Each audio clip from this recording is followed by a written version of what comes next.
કેમ રોવો છો? શેની ચિંતા કરો બા?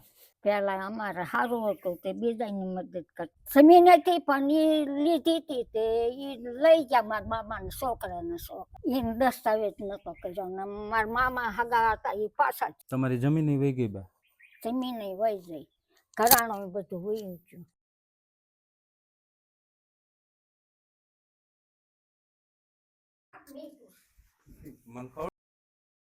કોણ કોણ રહ્યો છો ઘરમાં? ઘરમાં મા દીકરો બે. શું નામ છે આપનું? ભીખો ભીખો એમ કે બોલી નથી શકતા તમે? બોલી નથી શકતા? બોલતો નથી. બરાબર. કેટલી ઉંમર થઈ એમની બા? એની કદી 4 વર્ષ થયા. તમારું ગુજરાન કઈ રીતે ચાલે બા? પણ ગુજરાત બેંકમાં છે આવે 1250 થી રેડવી. દાદાને શું થયું હતું? દાદાને કોરાનામ પાછા. કામ ને એવું બધું કરે છે? કામ કાંઈ નહીં, કામ કાંઈ ઈ એકલો જાય કામે, હું કાંઈ કરી શકું નહીં, હાલી શકું નહીં. તો અત્યારે તમે એમને સાચવો છો બા? હા, એને બરાબર. હાચવવો જ જોઈએ ને. આ મકાન તમારે ઘરનું છે બા? ના ના, નાતની વાડી. તમારે મકાન નથી? મકાન પડી ગયું છે. પડી ગયું છે. આ અત્યારે તમારા નાતની વાડી છે, સમાજની વાડી, એમાં રહ્યો છો તમે?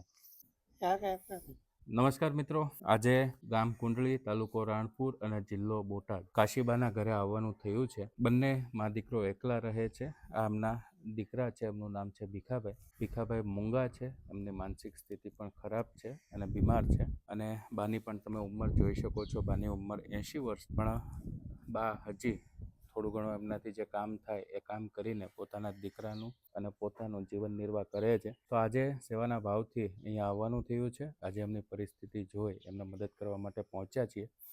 તો મિત્રો, વિડીયોમાં બન્યા રહેજો અને તમને અમારું કામ સારું લાગે તો અમને ફોલો જરૂરથી કરજો અને આ વિડીયોને વધુમાં વધુ શેર કરજો.